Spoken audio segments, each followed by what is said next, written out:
Welcome to this first session in Reaching Audiences 2. We're very happy that you were able to join us today.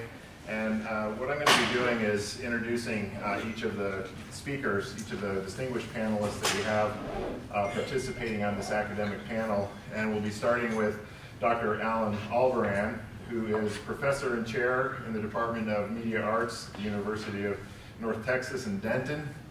Dr. Albaran was director of the Center for Spanish Language Media at UNT from 2006 to 2012.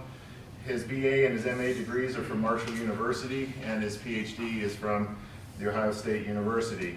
He's authored or edited 14 books and numerous articles on the management and economics of media industries, and also in Spanish language media. He served as editor of the Journal of Media Economics from 1996 to 2005, and the International Journal on Media Management from 2006 to 2008. I'm a little bit suspicious of something that he didn't include on his bio, which is the fact that he was also the founding editor of the Journal of Spanish Language Media, which is now published here in the college under the name of the International Journal of Hispanic Media. We're very pleased to have our colleague and dear friend Alan Albaran with us. The title of his talk is Programming and Distribution, Managerial and Economic Considerations. Thank you, Kent. Thank you, Alan. It's a pleasure to be back here in Techland. I think this is my third visit here for various and sundry things. I always enjoy coming over here to see how flat it is in the red ground. And surprisingly, it's very green now. So obviously there's been some rain that's fallen, so very good. But I know you didn't have come here to hear me talk about the weather and all of that. As Kent told you, I've been really active in studying management and economics literally since I finished my PhD back in 1990. And all I can tell you is it's been a very bumpy ride because the one thing that has been constant is something that you probably hear about every day in most of your classes, and that is change, okay? And that's really what I'm talking about this morning, about the changes that are taking place in the distribution model and the programming model and some of the economic aspects of this. So this is not a real high-level theoretical type of presentation. This is more, here is what is happening in the landscape as interpreted with my lens. And I'm curious to hear from my fellow panelists and Greg Lowe as their comments and so forth that are on this. And I have to tell you, from the sake of time, I'm turning around and going back to DFW tomorrow, and I have to turn around and go to Las Vegas on Friday for Broadcast Education Association meeting. And I'm doing a similar presentation at BEA, so if you show up out there, you're going to see some similar slides here on this, because it was just a challenge trying to do two different things. But we'll talk to Ken, and he approved my topic. So here's the outline. I want to talk a little bit about the growth of networks, and I'm primarily talking about national distribution networks, okay, in the television space. We'll look at kind of review, I should say, the traditional distribution model and talk about how that was based economically. And then look at this topic of disruption, of what has happened over the last few years to this distribution model that is creating havoc. And in my own view, I think we're really on a tipping point here that's really going to change television consumption as we know it, okay, going forward. And that's really, where are we headed? So that's what I'm going to be talking about over the next few minutes. So in the beginning were the three, all right? Some of us are old enough in this room to remember that we only used to have three networks, and then there was this upstart of Fox that came along in the 1980s out of nowhere. So we have the big four, and for the most part, through, the 60s and the 70s and the 80s and the 90s and even into the 2000s, the big four dominated viewing, they dominated advertising. It was one of these things where even some of the worst performing shows would establish ratings and shares in the 15s to 20s to even the 30s, okay? And today it was very different. Back then, distribution was a very, very simple process. Getting the program selected, whole different animal. But the actual distribution was pretty simple.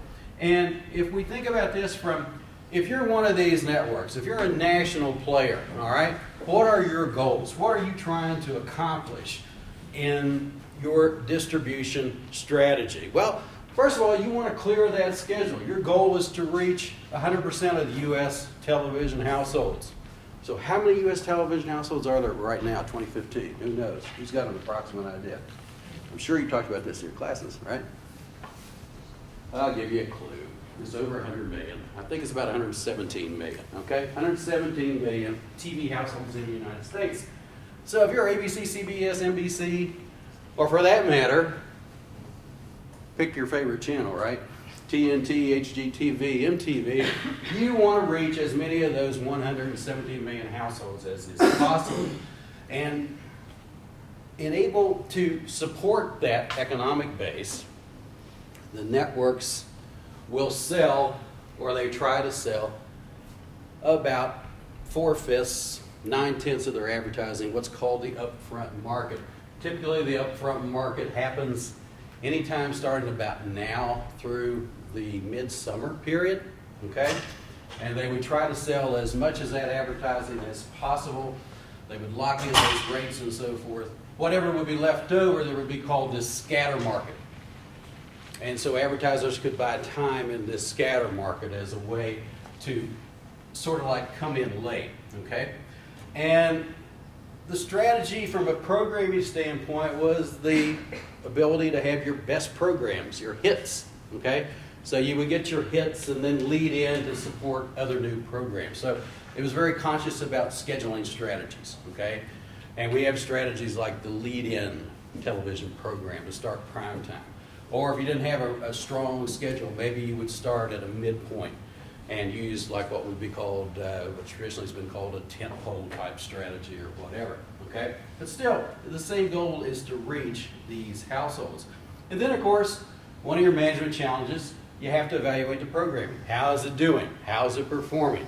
Is it reaching our target audience? Is it connecting with advertisers and the audiences they're trying to reach? And if a program's not doing well, then you have to change it on the schedule. Certainly there's been plenty of examples of scheduling changes across the television space. So this was the goal under that old distribution model, okay? So again, it would look something like this, not that many years ago. Networks build and promote a schedule. The networks would sell the advertising time. Audiences would watch the programs, be exposed to the advertisements.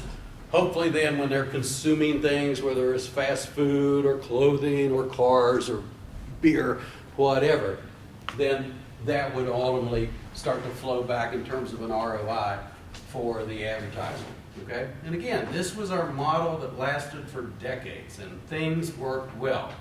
And so to think about this from an economic standpoint, it's always interesting to look at how does the money flow, okay? So this is kind of the same thing, it was just flipped around. So the networks, as you see here, they would get money from advertising, they would get money from the syndication marketplace, and then for a long time, they would throw back some money to the affiliates, particularly in the broadcast sphere. That ensured they would reach close to that 100% goal of clearing the schedule, okay? Well, compensation went away several years ago, okay? The advertisers, of course, they pay for placement, and they, again, get their revenues from the audience, so they're putting money out in front. Advertisers are always concerned about efficiency. They always want to be concerned about, are we reaching that demographic target that we are after there? For the audiences, it was a good deal. You got basically free programming. We're not like our friends in the UK. We don't pay a licensing fee to have your television receiver here. Now, we do pay for television for most of us, but we pay for it in different forms, which we're going to get into, of course, in just a little bit later. And then, of course, the advertising does a whole lot in terms of our commerce activity and so forth. So, over the last few years, and this isn't all of them, right? But we've had all of these networks emerge, okay? So we've gone from a marketplace where there were a small cluster that dominated to where there is this plethora of networks that are out there, okay? And if you have a subscription right now to, say, a traditional cable service, or maybe you have an IPTV service like Fios or Uverse or one of those, or you have DirecTV or Dish, okay, then you probably have a universe of somewhere around 400 to 500 channels that you can access, okay? You probably only watch 10 or 12 of them, but they're there, okay?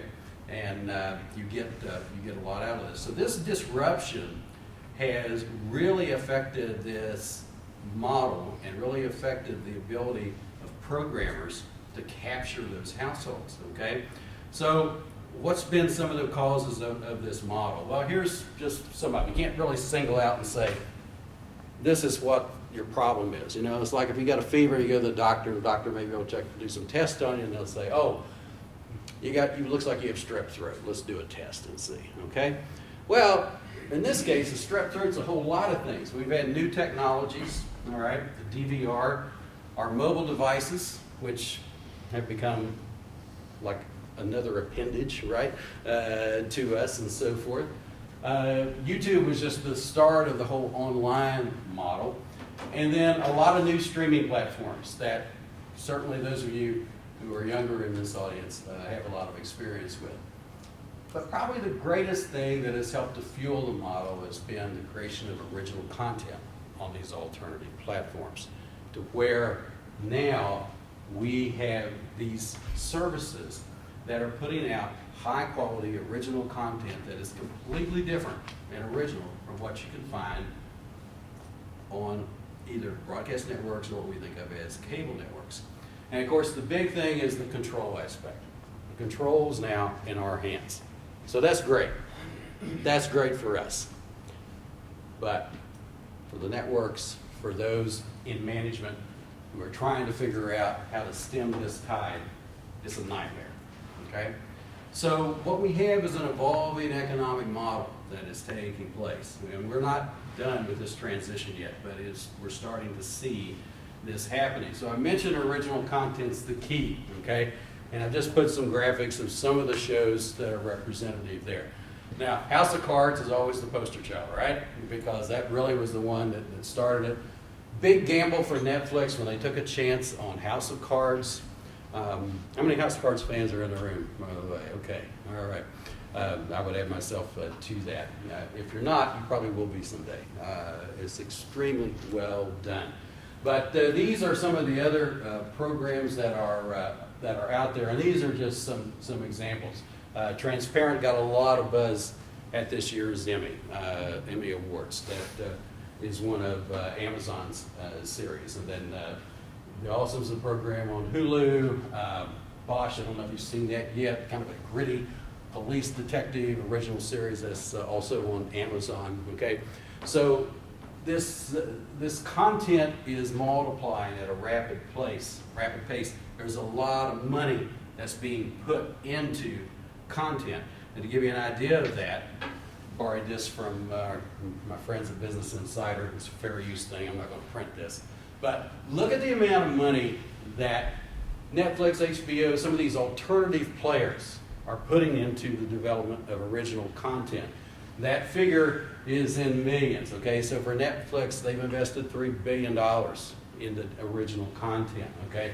And you can see even down the line here with Amazon, Hulu, Showtime, and Starz, who you really wouldn't think about, you don't hear a lot about them, but are also in this game. So, and again, these are just the top 5 or 6 players outside of the traditional powers, if you think of it, that are moving into the development of original content, because this is where the battlefield is going to take place now, okay? And streaming has become the new distribution model. We've had more announcements in the last 6 months of new streaming services, okay? So they're all coming online. Now, HBO started this with kind of a $14.99. The one on the right up here, if you don't recognize it, that is the Sony platform, okay, which originally, of course, started out through their game console, where it's available. We got Vox and Sling Media. Sling has the deal with the Dish Network. And then here's an example of CBS, which they got into this with releasing their library, but no NFL, okay? So that's the drawback on that if you're a football fan. So we've got all of these options that are added to what was already there, right? With Hulu, with Amazon Prime Video. with Netflix, right? So we've got now all of these options. And who are they targeting there? Well, they want the cord cutters, right? The cord cutters have emerged as yet another demographic group. And nobody really knows what the cord cutters look like. I mean, there's a lot of speculation that the cord cutters are primary millennials, okay? And that probably makes some sense. But I think anybody that's paying upwards of $60, $70, $100 or more for some kind of subscription are beginning to take a fresh look at this and say, wait a minute, do I need to pay for all this? Do I need all this? So why the streaming? Well, again, these are just some of the main features, and I know you can read this for yourself, but I think two real drivers are that jump out for me on this list are the mobile devices, which are both the phones and the tablets, okay? I've got an iPhone 5. I haven't upgraded yet. Some of you have the phablet, the 6 in the room. Anybody have the 6 yet? Okay. That thing's huge, all right? I mean, it's fantastic. It's got a great screen on it. So, you can go wherever and on a plane or in a car or whatever, and it's a pretty good viewing experience, all right? And these devices are getting better. But the advertisers are tired of paying millions of dollars to see the audience base declining, okay? Or they're not getting who they wanted to get in the first place. So to tie this all in just a little bit, because I'm not a big data guy. I mentioned to Greg a little while ago, I have enough trouble with little data, okay? But it's going to be so cool to be able to aggregate this data together, and you're looking at preferences and what people are watching and what they're streaming and when they're streaming and so forth. And man, it's got to be an advertiser's dream, to be able to put all that together and super target those audience demographics that they are demanding. So I think it's a really interesting time if you want to go into market research, if you want to go in audience research, etc. Speaking on the millennials, because I figured a large part of the student or the population base in this room is going to be millennials. So this is an interesting thing. This blue line are the 18 to 24-year-olds, okay? So if you're in this demographic, think, yeah, that's me. I mean, look at what's happened, this is nationwide data, to your television consumption time from the third quarter of 2012 to the most recent one, which is the fourth quarter of 2014. Your time that you have spent viewing has dropped by over a half an hour, okay, of traditional television. Whereas for the 25 to 34-year-olds, right, what is that, Generation X, I guess, that group there. So it's actually, it's almost kind of a flat, 4.3 to 4.0. It's been a little bit of a drop, but not that much, okay? So again, millennials don't have any loyalty to any of these particular established networks and so forth. They just want the content when they want it, how they want to get it, and so forth, okay? And about the only thing that's keeping millennials there, probably, if truth be told, was the need for live sports. That's the real unknown here. So, 3 weeks ago, approximately, Tim Cook announces that Apple's getting into this game. Expect to see in September. They got to get the watch out first, right? That's the next big thing. April 24th, if you haven't seen the commercials for the watch, okay? Probably in September, new version of Apple TV. They're going to put a package together of channels, probably in a price point of $20 to $30 a month. And there are rumors that they're going to have ESPN as part of this package. I don't know if they'll get it or not. But if they do, that could be the kicker. Because Tim Cook, CEO of Apple, Bob Iger, CEO of Disney, good buds, each other's boards, all that good stuff, right? It could happen. It would benefit both companies, but it also would affect ABC. So I don't know, it's a question as to which way this is going to go. So here's, from my disjointed view of the landscape, here's what I think we're going to see happen. More content, more ways to watch content. good for us as consumers, right? The network model, this is something you need to understand, okay? The network model is not dead. It still captures the bulk of the viewing and it still captures the bulk of the advertising. But it is in decline, okay? I mean, I don't know it's going to be as dramatic, but to me, what network television is going through is very similar to what happened to the newspaper industry starting in the 1950s. I think we're going to see a slow secular decline of television, broadcast television consumption in the United States over the next 20 years, okay? Sports and sports rights. This to me is the tipping point. Because if all you want are dramas and sitcoms and movies, and you can get your news off Twitter, or you can get your news off other sources, you don't care about sports, then you've probably already cut the cord, right? You've probably already given it up. But the sports people, they want that, right? And Apple, I think Apple can be the catalyst here. They can be the disruptor of everything, just like they've done when they came up with the iPod in 2001, with the iPhone in 2007, and so forth. The innovation that is going on in that company continues under Tim Cook, and it's fascinating to watch. It's a fascinating case study from a company that almost was dead in the water in 1994. Okay, so I think we have to stay tuned with that. My few thoughts on this. Thank you for your attention. I'm going to turn it back over to Dr. Wilkinson. Okay.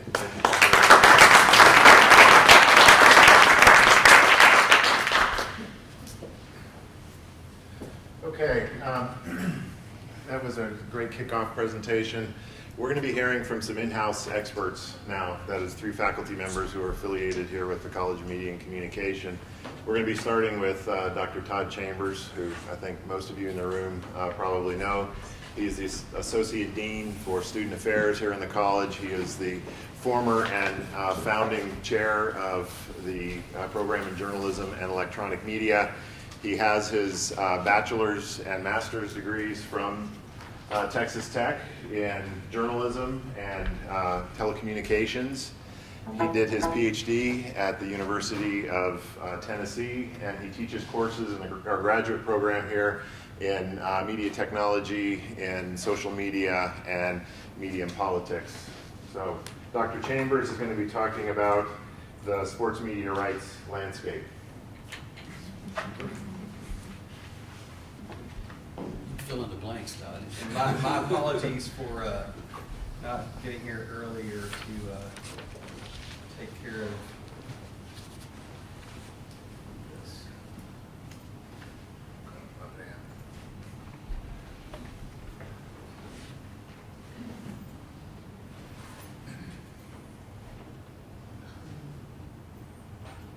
By the way, if any of Dr. King's students are in here, that class is meeting at 2:57 right now. You preempted that room. All right, today I promised that Dr. Alvaran and I did not share notes. First, I want to thank y'all. I want to thank our visitors for coming to Texas Tech. And it's funny, Dr. Alvaran, I went to Tennessee after I studied here at Texas Tech. And the reason I went to Tennessee is because of my master's chair, Dr. Ben Bates. And I followed him to Tennessee to continue this thing called research because I really got fired up about it. And Dr. Alvaran was the editor for the Journal of Media Economics. And it's here at Texas Tech that I got fired up about the study of media management and economics. And I've been thrilled to know him for several years. And the cool thing about today is tonight, Professor Newman is going to be talking. And I remember one of the first books that I quote unquote read for pleasure, I guess, as a grad student was about the mass audience. And that the author is sitting in this room today. And so it's kind of a neat thing. And then, of course, we have mutual friends, Dr. Lowe is giving a talk today in about an hour and a half over in education. The Thomas J. Harris sort of plenary keynote talk today, and there's just weird connections. And so I just want to thank our visitors for coming here today, and it's an honor for me to be able to sort of share a few comments. I don't feel that I should be on the same stage with these scholars, but we're here. Technology is a good thing, but for those of you that are fans of font, you know that technology can also be a rub as well. Comic Sans, this is... I'm back to Times New Roman. Today, I'm going to talk about, I'm actually going to dovetail, I hope nicely, with what Dr. Alwar was talking about, disruption. And I'm going to take it a little step further, because I do agree, and I think we're already in the throes, and we have been for quite some time. The Future of the Mass Audience. When was that book was published? 99. And 89, that's right. So 1989, and then authors before that were talking about disruption and the different models that were happening. But no question, things are changing. And to me, that's why I find it so fascinating to study in a field such as media management and economics, because we can study disruption across multiple industries.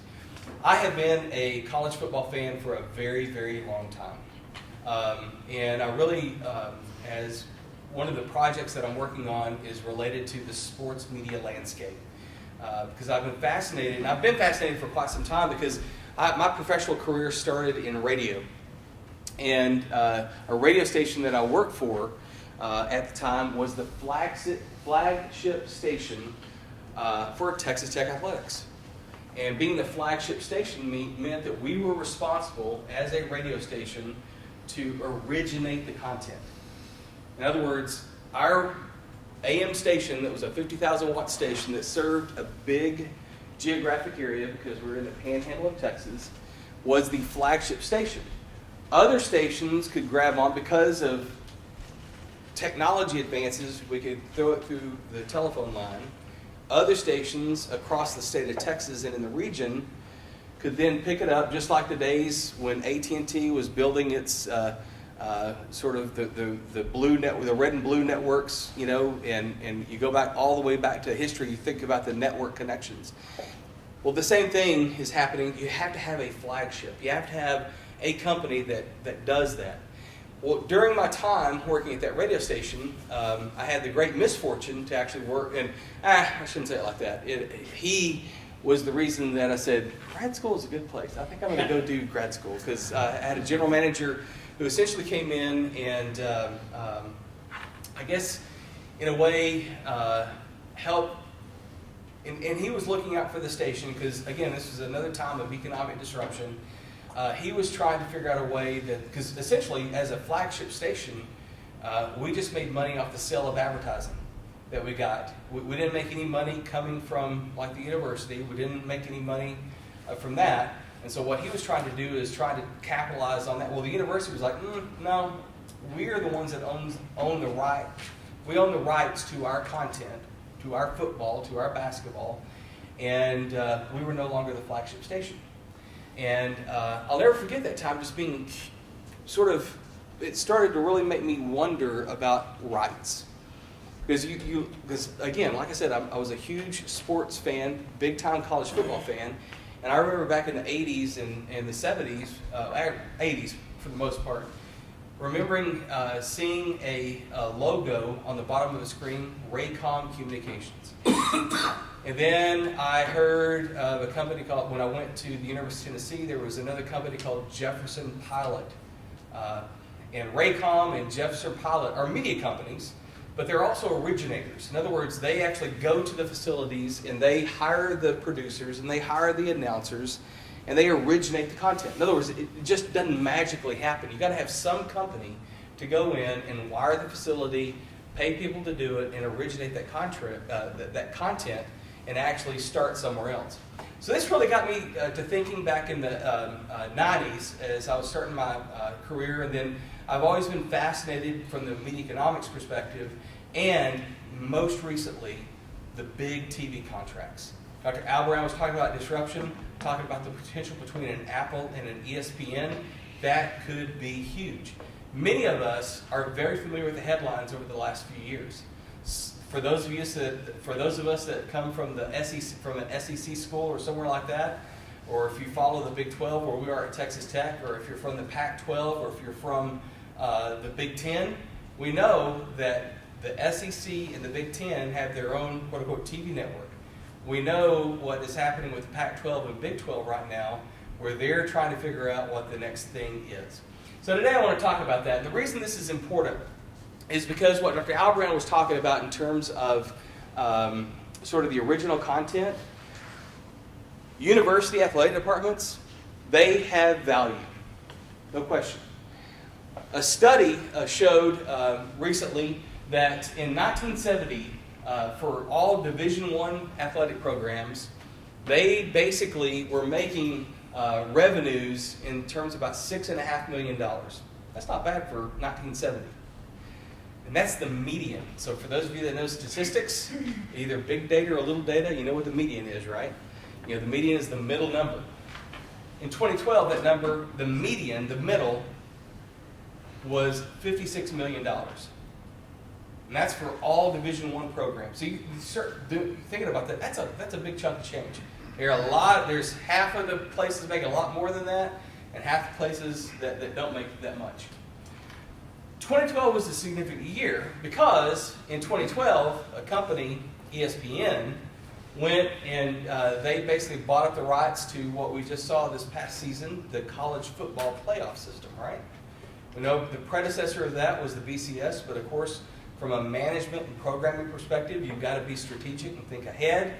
ESPN was thinking ahead, and they purchased the rights for $7.3 billion over the next 20 years. You start thinking about the value of college athletics, there's no question. There is gigantic value. We can go through the history. I'm not going to spend too much time with this. We all know that the first radio station commercially that broadcast was KDKA out of Pittsburgh. One of the first broadcasts they had after sort of the Harding election was actually a baseball contest, a baseball game. And you go through and you study the history of sports. There have been several books recently that have been published about sort of sports media and sort of the history of sports and broadcasting in particular. And you look at the late 20s and 30s, baseball and professional sports were big time on program items for those stations. And even back then, there was controversy over how do we handle property rights. Who owns the Pittsburgh Pirates? You know, and so there had to be a lot of negotiation and related to how much we're going to pay and all that. Of course, television comes on and things explode, and you have companies that go out and they're maybe broadcasting a local high school football game, or they're doing, you've got the CBS's of the world. I've got a chart here in a minute, and talks about these broadcast rights that they had with the NCAA, but we think about with professional sports leagues like the NFL and so on and so forth. But I do want, for everyone, if you're interested in this, go read a Supreme Court case. Follow it through the federal appellate court system. Our friends up north in Norman, Oklahoma, and then our friends over in Georgia, they basically sort of initiated and they caused disruption. Because in 1984, in the summer of 1984, 31 years ago coming up, the Supreme Court ruled basically that the NCAA was in violation of the Sherman Antitrust Act by preventing universities and athletic conferences, because they were limiting in 1984, they could only have like 6 live TV experience, 6 a year, and they were limiting programs to that. The Supreme Court said, NCAA, you can't do that. That's in violation of antitrust. And so that sort of ushered in a new phase. Well, briefly, just to take a look at the value of, from a TV contract perspective, back in 1982, prior to that 84 decision, CBS was the provider for the NCAA for its college football and other sports. And that contract was worth almost $50 million in 1982. And then you can go down, in 2002, CBS signed a contract. We just wrapped up March Madness last night. And again, I read an interesting story back before, or right as the tournament started this season, and March Madness rivals and actually outperforms in some cases the Super Bowl. So March Madness from a basketball perspective is extremely valuable for different sports networks.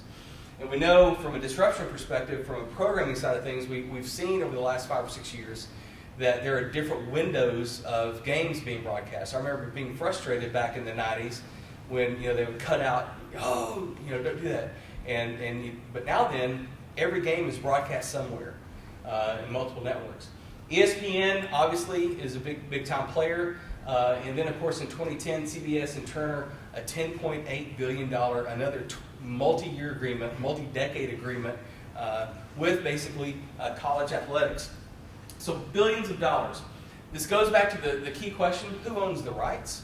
When you start thinking about it, all right, the NCAA, which member institutions join that, but we know that the NCAA is facing legal action and a lot of controversy, not only because of antitrust things, but also individual athletes, and the whole idea of being, what does it mean to be a professional versus an amateur? And you start thinking about the numbers that are being shelled out, and you understand why an Ed O'Banion is that case is going up through the court system. Conferences, though, we know that here at Texas Tech University, we know that we're part of a Big 12 athletic conference, which makes no sense because there are 10 schools there, and then you look at the Big 10 and there are 12 schools there. Anyway, so big data, little data. But the Big 10 started the first television network for Big 10 athletics. And I've got some data here in a minute that some of you may find shocking, or some of you may see opportunity. I hope it's opportunity. But the SEC network, I read a headline earlier this week that talked about the SEC network is basically printing money for its schools. It's basically a print shop.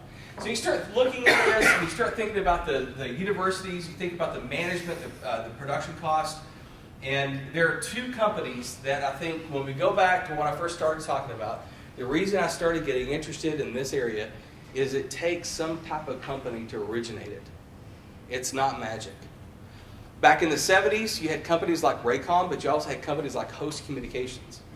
Now then, as time progressed, you've got strategic media companies. How many of you have watched that show called Jerry Maguire, that movie called Jerry Maguire? Show me the money, right? Well, a guy in the 50s and 60s, a guy by the name of Mark McCormack, partnered and went and became the sports agent for a golfer named Arnold Palmer. Well, Mark McCormack slowly built a company called IMG. IMG is now, starting in 2007, became the largest. They've got a division called IMG College. And guess what they do? They're the originator for 200 university athletic programs, producing their athletic content. They also do a lot of other things, because they also purchased in 2007 a company called CLC, Collegiate Licensing Company, which, if you've got a Texas Tech shirt on, that's licensed by CLC. Learfield Communications is a partner with Texas Tech University and about 100 other university athletic programs. And with Learfield, what's fascinating, they were a Missouri company, basically, and then they just exploded in 2008, 2009, and started partnering with all these universities, basically to be the producers.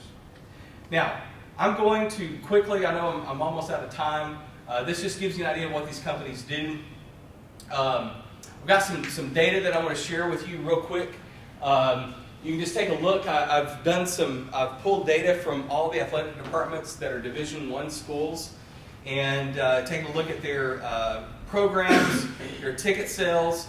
But then I broke out the data and looking at because if you look at it, basically about 80% of university athletic programs are controlled or managed. Their media is managed by either Learfield or IMG College. There's a handful of other companies that are spread across. And when you start looking at that, IMG College and Learfield, they're pretty equal in terms of the types of universities, the size of universities. They're pretty equal with the types of programs and their overall wins and so on and so forth. What's interesting is when you start looking at the media rights, IMG has some pretty valuable programs. From a licensing perspective, IMG makes almost twice as much money for its individual institutions as the others. But one of the things that we can't miss out on is my passion is radio, and both IMG and Learfield also produce the radio audio content for them as well. Now then, I'm going to wrap it up. What does it mean for you, for our students? The future, one of the future is in sports and sports media content. The model is being disrupted and actually it's being blown up. At universities like Texas Tech, you've got athletic conferences like the Pac-12 that are trying to figure out how can we make the money. SEC Network, like I said, is printing money for its member schools this year. It's anticipated that each school in the SEC will get a $5 million check because of the SEC Network. The Big Ten, $7 million per school. Guess what? A university is going to go, how much of that goes to Learfield? How much does it go to IMG? Why can't we do that ourselves? And then finally, this last slide, this is just some quotes. This talks about its $5 million. The Pac-12 right now is studying its future. How can the Pac-12 make more money? Because right now, it's anticipated the Pac-12 schools will only make about $1 million per school. They're like, SEC 5, Big Ten 7, we need some cash. So this is something that's the future. Remember, it's not magic. For those of you that are students interested in media management, strategic media management, public relations, production, guess what? Universities are going to be looking for more people just like you to come in and help manage their sports media products. Thank you.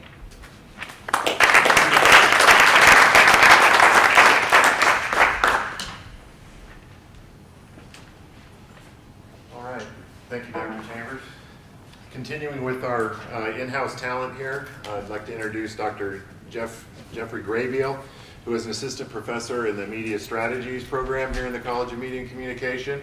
He received his BA from North Carolina and his MA and PhD from the University of Georgia, all in mass communication. He studies the way that media sustainability, particularly how sustainability is strategized in the changing marketplace. His research encompasses youth audiences, new business models, micropayments, media entrepreneurship, social television, and binge watching, which apparently is something that he engages in himself from time to time. He is the co-founder and co-owner of Lead LLC, a social media strategy and business model innovation consultancy, and he launched and advises the college's media entrepreneurship and innovation student group that has been very involved this semester in organizing, and he's been involved in organizing and implementing a student-led startup competition. The title of his talk is On Streaming, Strategy, and Social TV, Millennial Consumption Patterns and Networks, New Tactics to Reach Them. Dr. Graybill. Thank you very much for that warm introduction. Now that everybody knows you're a binge watcher. That's true. Guilty as charged. The university was closed for a snow day, and I submitted a paper the night before on binge watching, and that was just coincided with when House of Cards new season released. So I'm ashamed to admit that I watched the entire season in 12 hours from 6 in the morning till 6 at night. So anyway, I'm also, in the interest of time, I'm just going to be very brief, but also very humbled and honored to be part of this panel with Dr. Alvaran and Dr. Chambers and Maria Elena Gutierrez Renteria, a lot of who have been involved with the media management division for a long time since I was a grad student at Georgia.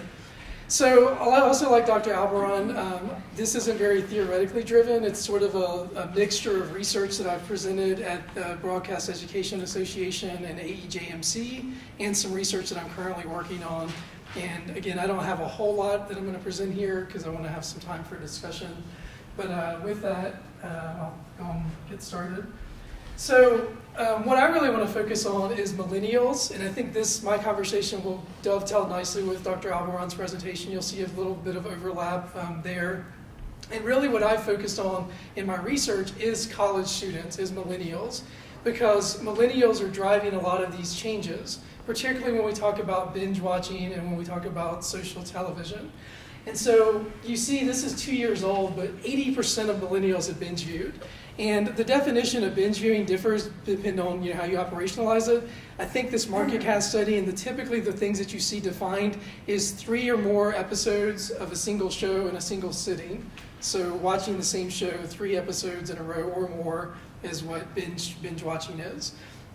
And so 9 out of 10 Netflix users are binge viewing, and that's across all demographics. Netflix in particular has been driving a lot of this among millennials, but 9 out of 10 of users on Netflix are what you would consider binge watchers, including me, as I mentioned, embarrassingly.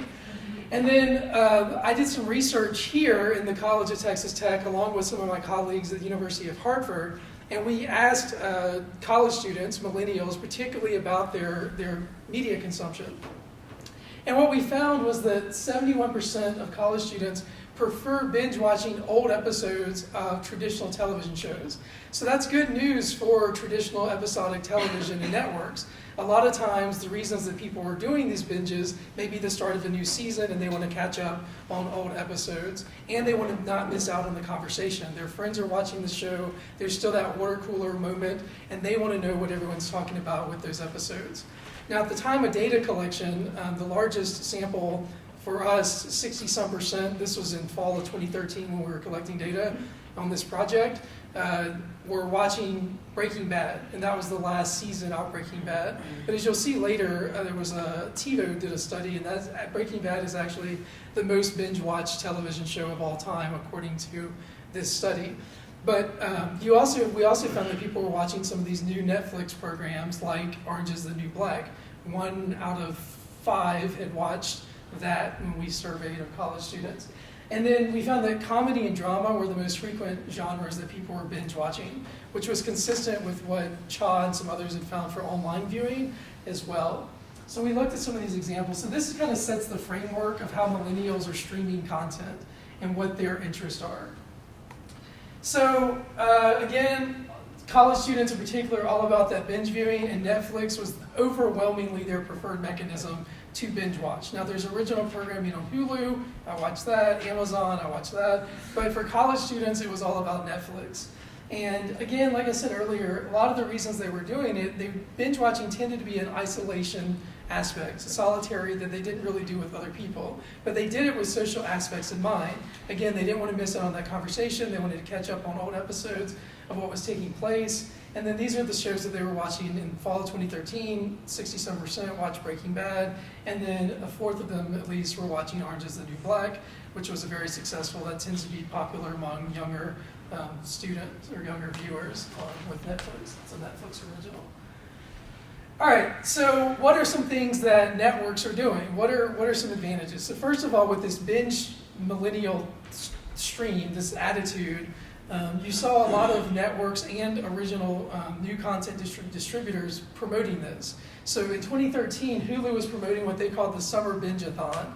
And each week, if you were a Hulu subscriber, you would get in your email, they would have specific categories and genres like horror movies or campy, whatever, lots of different categories. And they would target and promote things for you to binge that week. So they were promoting binging during the summer, which actually we found in our panel, college students really like to binge during the summer, over breaks, when they weren't in the semester or on the weekends. And then Comcast created what they did, a watch-a-thon. They had 3,500 episodes from 30 networks on demand. They were promoting this notion of on-demand viewing.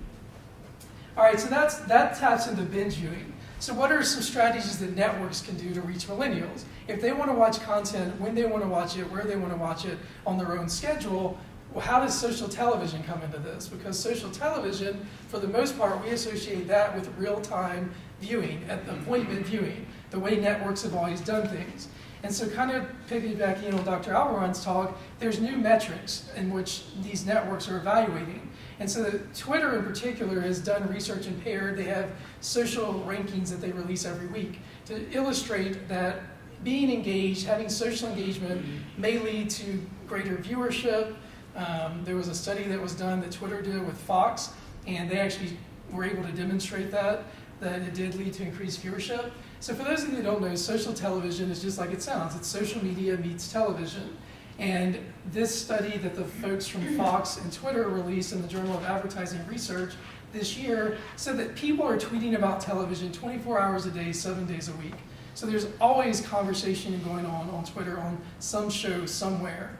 And Twitter is really about promoting that conversation, and networks start promoting that as well. So for networks, they use Twitter and social media as a back channel to have a conversation that's taking place separate from the show, as well as a return channel. They'll feature some of the people that tweet. They'll put them on the network, on the show, like on The Voice and other talk shows about some episodes. So it's a return channel as well as a back channel.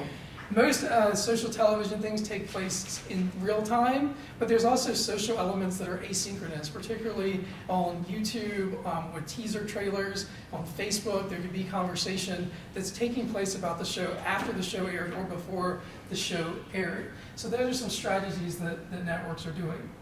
I want to talk a little bit about The Walking Dead, because The Walking Dead is really an exemplar for being the best strategy in AMC doing a lot of these strategic social television aspects to reach younger viewers. So in 2014, week after week, The Walking Dead topped the Twitter rankings that Nielsen did. In 2013, The Walking Dead was the #2 show behind Breaking Bad, which was the #1 show, both AMC shows. And then they also have a lot of level of social engagement, both before, during, and after the show. So I want to walk you through some of the things that The Walking Dead has done to engage younger viewers. And I'm doing ongoing research on that.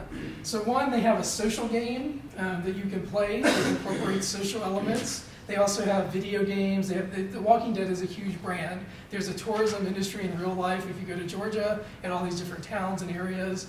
And so they're really active on Facebook with this social game. The Walking Dead was one of the first to use the Story Sync app. So in real time, it's a second screen on your tablet or your mobile device. You activate it, and there's quizzes and polls and questions.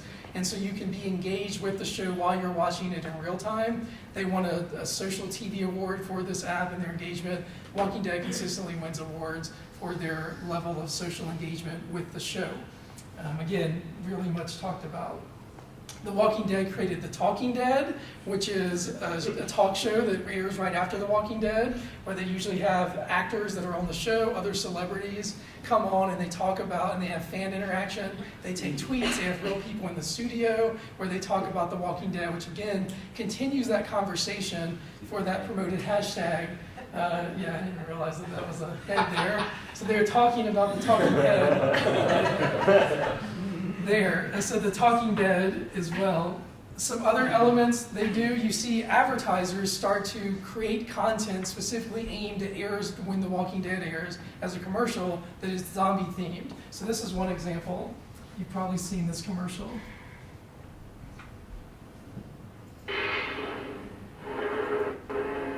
If you want to survive, listen up.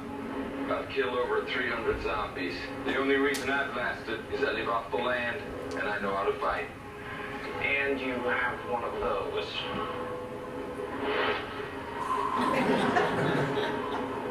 Yeah, but you that. It's a stick. Yeah, it's a really sharp stick. Build your own Hyundai Zombie Survival Machine now at HyundaiUSA.com/. So you even saw they had The Walking Dead at the bottom there. AMC is really good at this, integrating, specifically selling advertising and have advertising that goes with the show's content. They did that with Mad Men. They would have commercials that were set in that period that Mad Men is set. You also found, so that's a case where an advertiser is specifically, paying for a commercial that airs when The Walking Dead airs. What you also have is brands independently interjecting on the very successful #WalkingDead Twitter stream. So you can see this was when we were collecting, so right now I'm working on analyzing. In 2013 we collected a data set over a number of weeks for The Walking Dead. So we have Twitter's open API, so it's big data to an extent but limited by the API.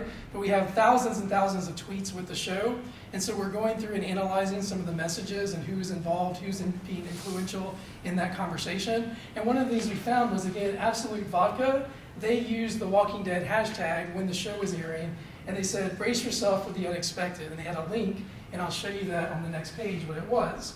So brace yourself for the unexpected. They have the Absolute Vodka and then an eye patch, which is a clear reference to the governor, which was a central character that wore an eye patch in The Walking Dead when this was running.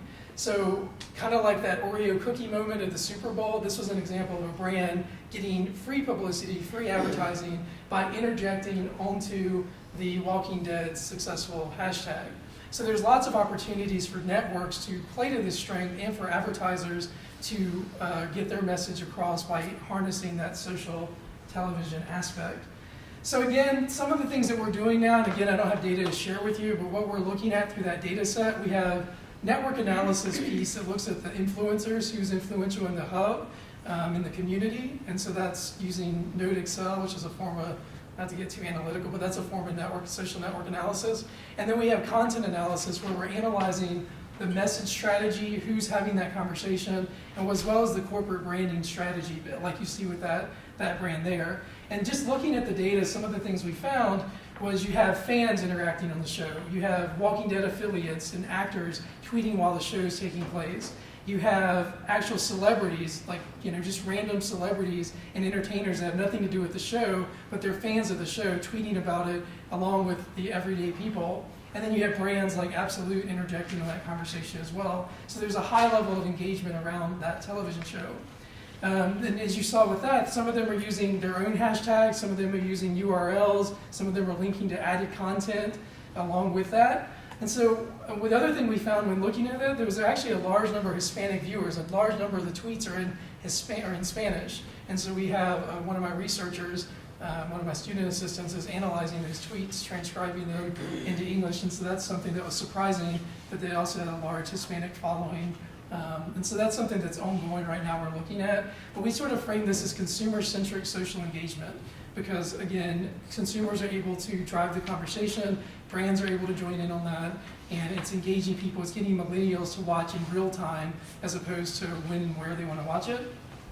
Now, you would think that social television and binge watching are diametrically opposed, but one of the interesting strategies or things that we've seen networks do now is what I call programmatic social binges. So they're actually programming marathon sessions. That's not new. TV networks have long done that. But they're doing it with social elements. And a clear example of this is FXX to promote they'd been around for about a year, but they weren't doing well. And so they spent a lot of money and invested in the Simpsons catalog and did every Simpsons ever episode. And that was the hashtag. They were promoting every Simpsons ever to air and getting people to tweet about while watching these episodes. Now, these programmatic social binges combine binge watching along with social television elements. You also saw this with Breaking Bad.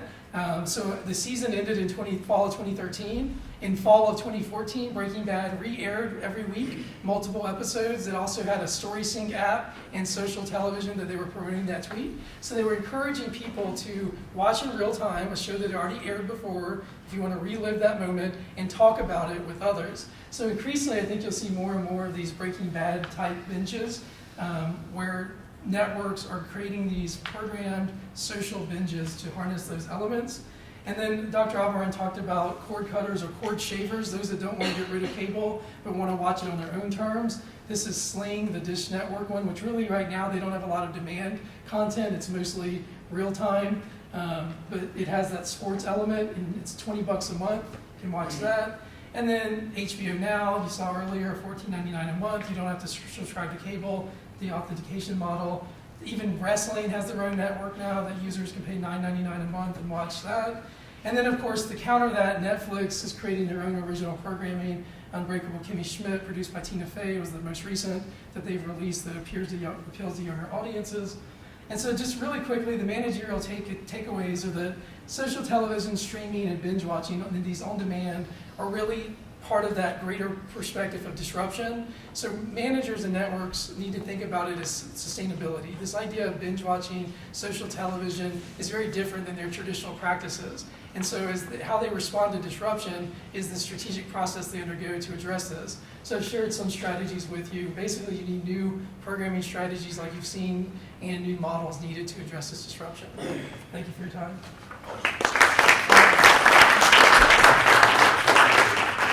Thank you, Dr. Graybill. Last and certainly not least, we did this in alphabetical order, just going on the record, is Dr. Maria Elena Gutierrez Renteria, who's visiting faculty with the Thomas J. Harris Institute for Hispanic and International Communication. She is full-time faculty in the School of Business and Economics at the Universidad de Panamericana in Guadalajara, Mexico. Here at Tech, she's teaching courses in media operations and electronic media program, and also global media markets in public relations. She's a specialist in media management and economics, and has her PhD in public communication from the Universidad de Navarra in Spain.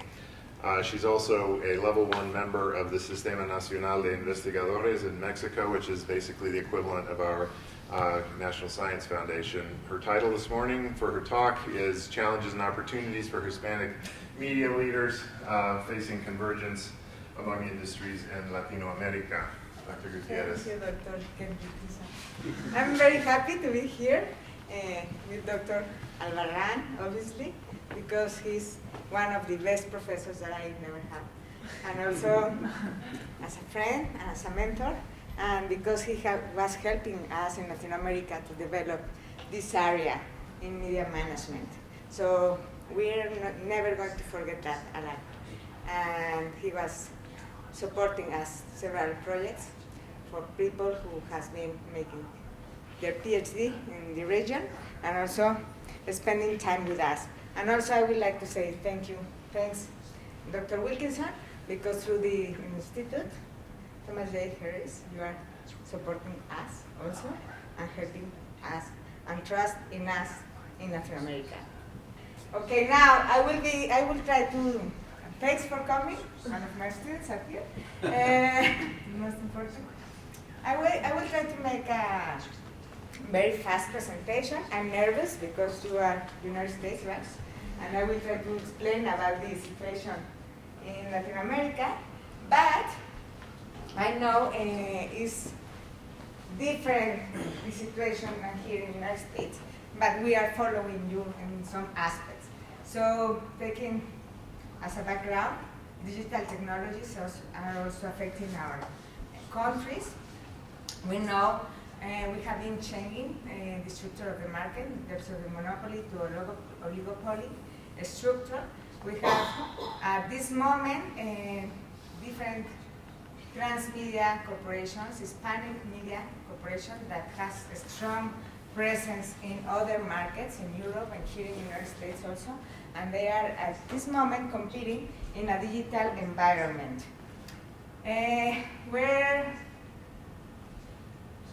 Where is our research belongs to this side, and I took from Dr. Albarran. As I told you at the beginning, we are not developing theory at this moment. We are applying economy, right? So in that sense, I will describe the industry in Latin America that I think is very important. And the main objective at this moment is going to be to identify the main leaders in this region, and also I will use very exploratory method and description and the sources of information from the business companies, the government, some institutions, and obviously from other studies related to this. The importance of the research, I mean, we know already why it's important, and digital convergence, right? And also, at this moment we know that we have already the convergence between industries in the telecommunications and media industries. Latin America, and it's talking about the market. I know we have different countries here, almost 18 countries in Latin America, and perhaps the most important markets are belongs to Venezuela, Mexico, Chile, Brazil, Argentina. Not only 28% of the population is poverty, and we have almost 12% of the population in extreme poverty in Georgia. So that means that we could think that perhaps this 60% of the population can access at this moment through different services, right? Related with media, that means that we have enough potential in that sense. And in terms of business media, we have all the market in that sense, and more because the content is the key at this moment. And the landscape is changing, and also the regulation in different countries in Latin America are changing. And the majority of the population are millennials, as Dr. Daviel says.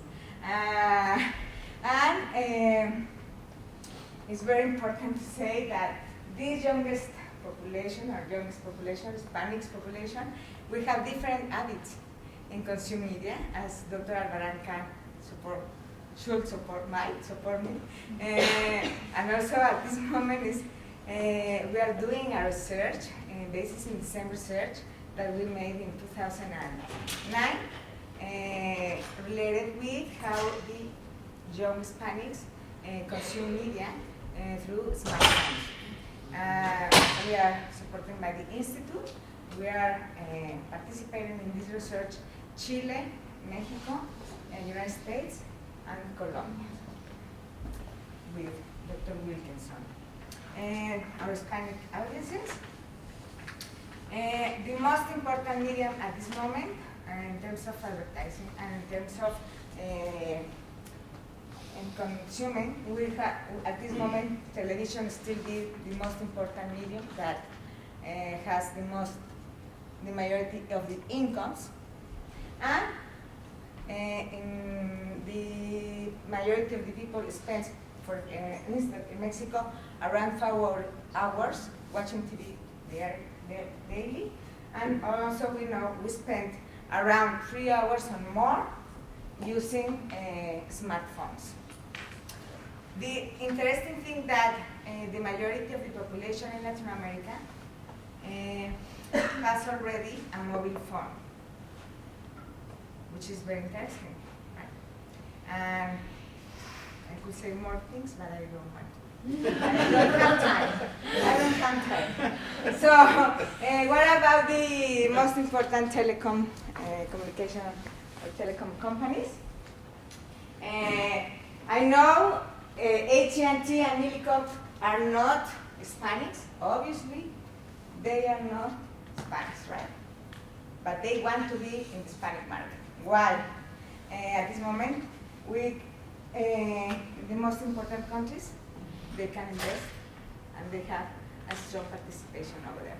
In Mexico, AT&T started their operations this year, and América Móvil is the most important company that belongs to Carlos Slim, who has the 80% of the market in Latin America at this moment. Through the profitable package, which is Amigo Kit. Amigo Kit. And what is important Amigo Kit? Because we have different reality in Latin America, right? Thanks to Amigo Kit, the people can use or can access to internet and also to the mobile phone, right? So in that sense, this was a strategic, very important strategic business, because it was the formula that Carlos Slim developed in Latin America in order to provide this service in the market.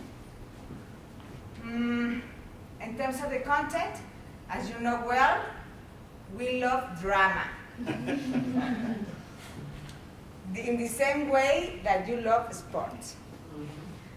And the common thing is that we have feelings, and we have to express our feelings, right? The same thing. So, in Latin America, we love football, soccer, more than football, American football. Could be interesting, develop football Americano in Latin America. And soap operas. Again, we can spend a lot of time talking about the format or the content of telenovelas or soap operas, but it's not the case. And here we are with the most important Hispanic companies that produce that kind of content. At this moment, we can say that, for example, Televisa has a strong relationship with AT&T and also with Telefonica, and also they have a strong with Univision here in the United States.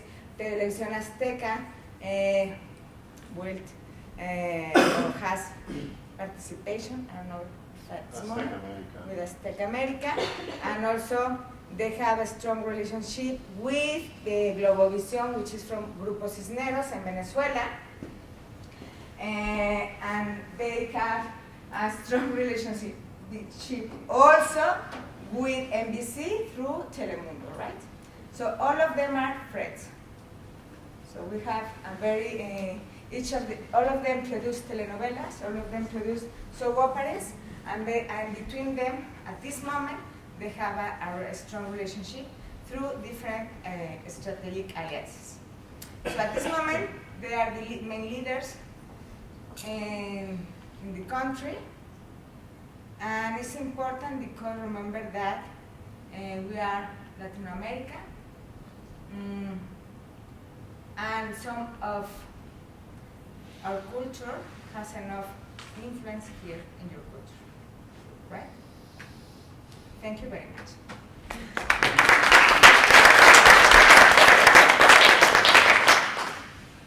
All right, we've got only a few very brief minutes left. I'd like to invite Dr. Greg Lowe from the University of Tampere in Finland to give some comments and observations. If you could distill it down, we've really only got about 3 minutes. Appreciate it. Students in my class, I'm sending a sheet around. Well, a very interesting series of presentations that I think have a lot to do about the changing theory of business when you talk about media industries. The idea of how media industries have worked historically is based on scarcity. And the scarcity of media created stability. And this created a kind of conceptual framework for how markets were understood, how the structural characteristics of media industries were defined, how the business and the industrial approach worked. And what we see today is that the increasing proliferation of channels, and not just channels, but also today also networks, has created increasing fragmentation, which has thoroughly disrupted a lot of the basic understandings that were so important for predictability. And of course, when you talk about it from a commercial industrial perspective, predictability and stability are keenly important for any kind of investment. So what we end up with then, across these presentations, I think, is the strategic importance of original content. That the only real boundaries that you could potentially have, particularly in an online environment, for all types of media companies, which historically were separated legally and otherwise, are kind of in a great mashup. Where the boundaries are is very much in the original, or ability to have original content, and therefore the constant scramble and fight over the rights to that content in order to create, again, some form of stability. Although a lot is said about lowering the boundaries to entry for new companies and new entrepreneurial efforts in the online environment, I think these presentations also say that that's a little bit overstated, because the amount of money that's actually necessary, the scale of investment to produce original content, even to innovate the content that can be therefore competitively successful, can be quite staggering. And what's missing in a lot of the discussion here, I think, is that this is understandably very American-centric in the approach. If you think, for example, about a case like Finland, with a population of 5.5 million, the biggest broadcaster there only has an annual budget of 420 million euros, which is roughly these days about $420 million. How many Games of Thrones can you produce with that? How many Breaking Bads can you do with that? Even if you talk about one of the wealthiest companies in Europe, which is ZDF-ARD, the German public broadcasting outfit, with about 7.5 billion euros, that doesn't even, well, that's almost roughly approximate to what Todd was telling us about just the college playoffs for E-SPAN. Right? So all these things that we're discussing are truly relevant and interesting, but they don't necessarily apply everywhere. Original content is really important, but a lot of companies aren't making original content per se. They're acquiring the rights to broadcast it in some form or other, or to stream it, or they're acquiring the rights to formats to duplicate like Idle is a big phenomenon, or The Voice is a big phenomenon. And they're phenomena because they provide multiple revenue streams, which increases the profitability of the product or the franchise. Or they aren't actually making their own content, they're commissioning it. And in many ways, they don't want to own the content, they want to lease it. Right? It reminds me a lot of what Jeremy Rifkin talked about as the age of access. It's not owning the thing, it's leasing the rights to it in order to be able to capitalize on it and then get rid of it when the property is no longer really all that beneficial anymore.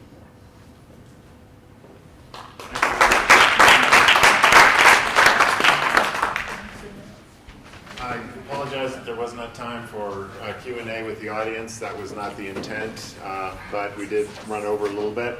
Presentations. The next meeting is going to be in 156. We have a panel of 4 representatives from local industry who are going to be talking about management issues in their specific domains, but also in the Lubbock market. So we hope you can join us in 156, starting at 11. Thank you very much.